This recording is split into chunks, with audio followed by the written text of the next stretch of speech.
You might not realize this, but it has been almost 16 years since the release of a single machine would forever change the power sports industry as we know it.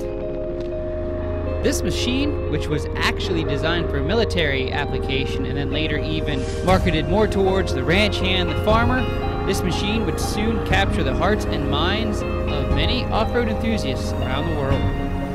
In fact, its popularity as an off-road trail buggy would grow so big, especially due to the fact you could take a person comfortably along with you, people would begin to call this machine a side-by-side, thus creating an entirely new classification of off-road vehicle. And with this classification, an entirely new industry would be born. And with that birth would come an entirely new off-road culture that I don't think anyone at the time would ever think would become as big and as popular as it has today. And if you haven't guessed what the machine I'm talking about is by now, it is of course the one and the only Yamaha Rhino. The Rhino 660 automatic 4x4. Ain't nothing tougher. And you guys will probably recognize this Rhino. It is Project Raging Rhino, our 777 stroker build I did a few videos back. And what we're going to do in this vid is take a look at not only this guy in particular, but the Rhino in general, and see if there is still a place for these old Rhinos in today's side-by-side market. Because it never fails, no matter where you're out riding, you still always see these guys just trucking along the trails. But being how they haven't been made since 2012, is there still a place for these out on the trails against all these modern side-by-sides? Which that is pretty much what the reason for this build was, to see if we could get one of these old Rhinos up to today's standards as far as performance. So we will break this retro review down into two parts. First, we'll look at the Yamaha Rhino 700s in general. Then we'll get down to the nitty-gritty and I'll give you guys my thoughts on how this beast performs after the build. So what better place to start than to go over the looks of these machines? Because I gotta say, these Yamaha Rhinos to me are still one of the best looking side-by-sides there is today. I mean, you just look at the front end of this thing, from the simple dual headlight construction to the way the grille is, to the slanted eyebrows, I'll call them, that makes these things look mean.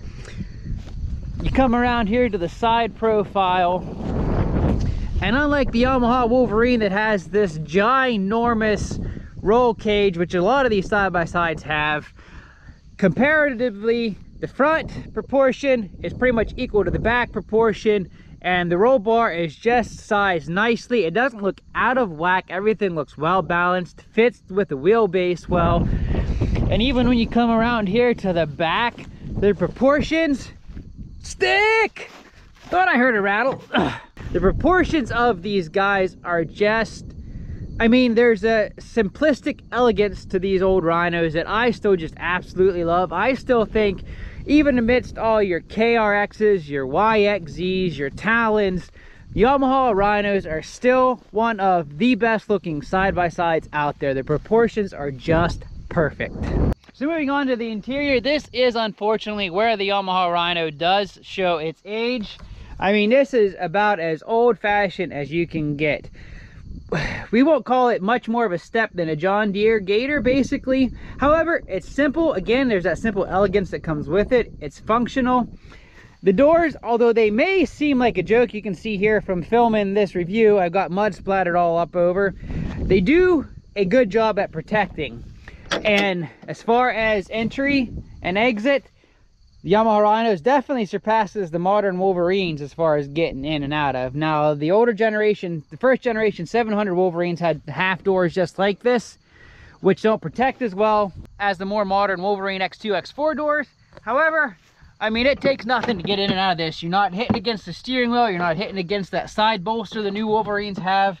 And as you guys can see, there is a ton of legroom in these Rhinos, from tall to short, from big belly to thin belly. You've got lots of room in here. Now, unfortunately, the steering wheel does not tilt like more modern machines. Everyone likes to have a tilt steering wheel. I love having a tilt steering wheel, but Yamaha did a good job at positioning the steering wheel in pretty much the perfect position for any rider, so I don't complain. This is right probably where I'd have it set anyway.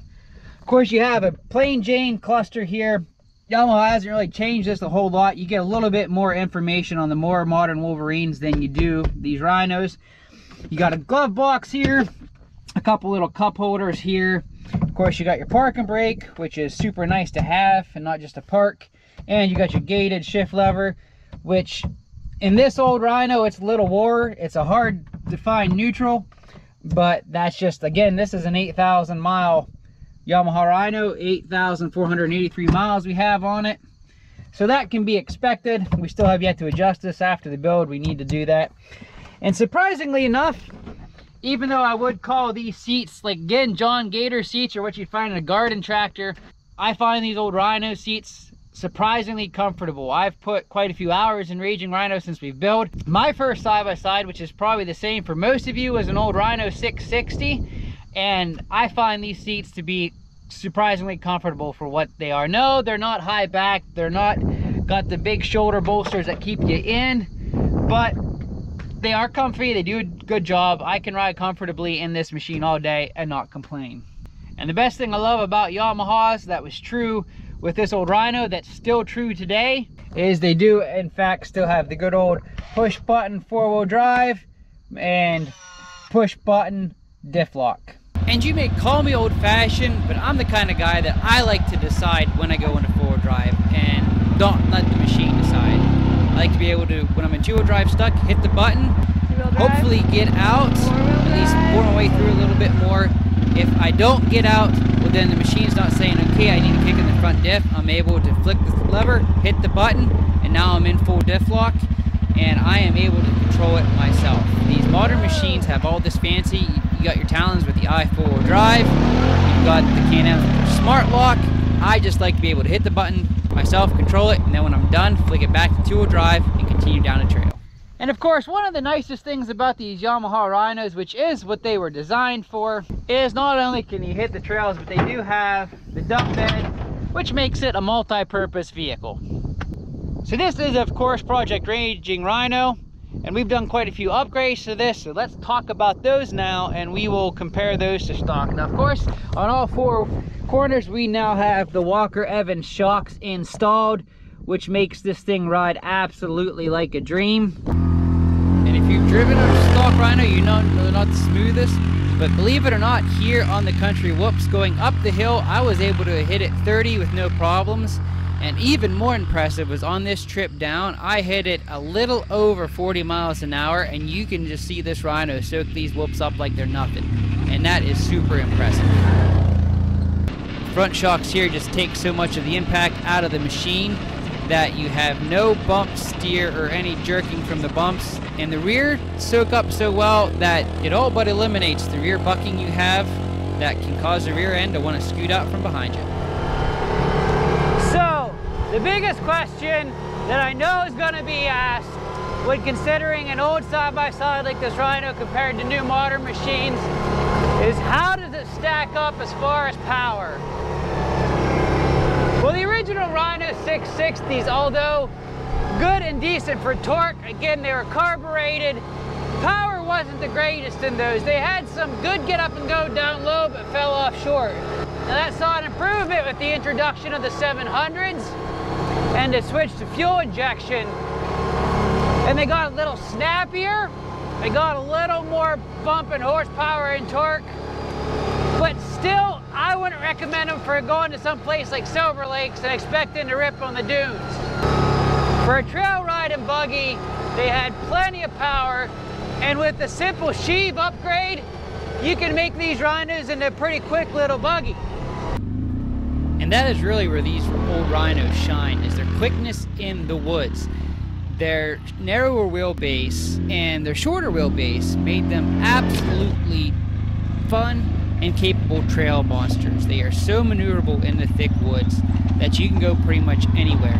And even after the build with the stroker motor, power delivery is so smooth, you can easily modulate the power and still do slow rock climbing. You can still go over rough terrain nice and slow. Even though we've added a lot more power, we did not take away any of the trail ability of the Rhino. It still is a great, great deep woods and trail buggy.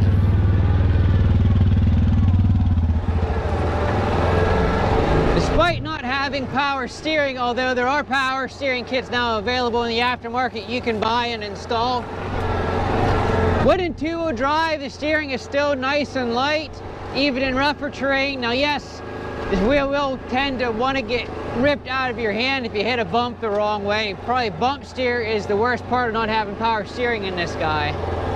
But when in two-wheel drive, it's still nice and light, easy to maneuver. And as you would expect in four-wheel drive, it does get a bit heavier, but still manageable. However, the biggest downfall to not having power steering in these Yamaha Rhinos, when you're in four-wheel drive with diff lock on, it can be a mother bear to spin. Especially if you're at a spot where you're stopped and not moving and you have to turn the wheel. Unless you can turn green and hulk out, it's almost impossible to turn unless you're able to move just a little bit. So now the real question is, with Raging Rhino and doing a 777 stroker build, what did that do for our increase in power?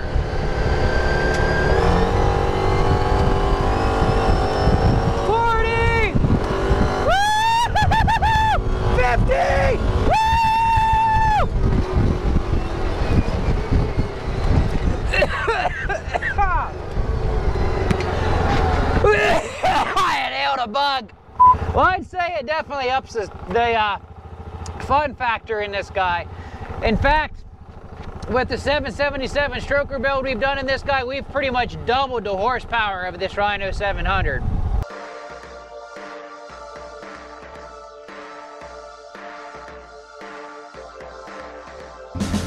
Now, no, it's no YXZ, and no, it's not some big turbo machine where we're going to have just oodles and oodles of power for days to outrun everything on the trail. But what we've done really has transformed this Rhino. But to take a machine that had a 0 to 30 time in the mid 5-second range down to the low 3-second range, that's a pretty good boost in performance.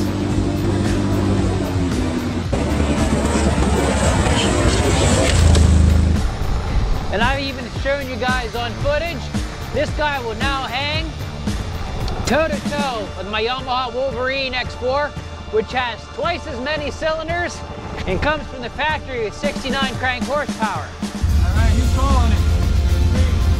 3, 2, 1, go!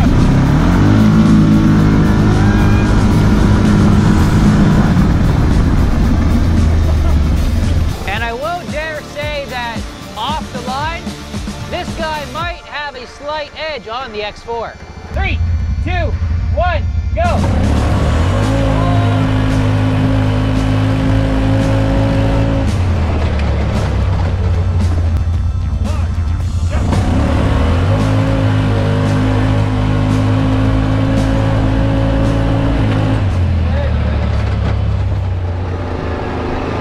I think one of the biggest things you'll notice when going from a modern side-by-side like my Wolverine X4 into one of these older Rhinos is the amount of vibration you get, how noisy the machine is just from the roar of the engine, and again all the vibration causing things to rattle.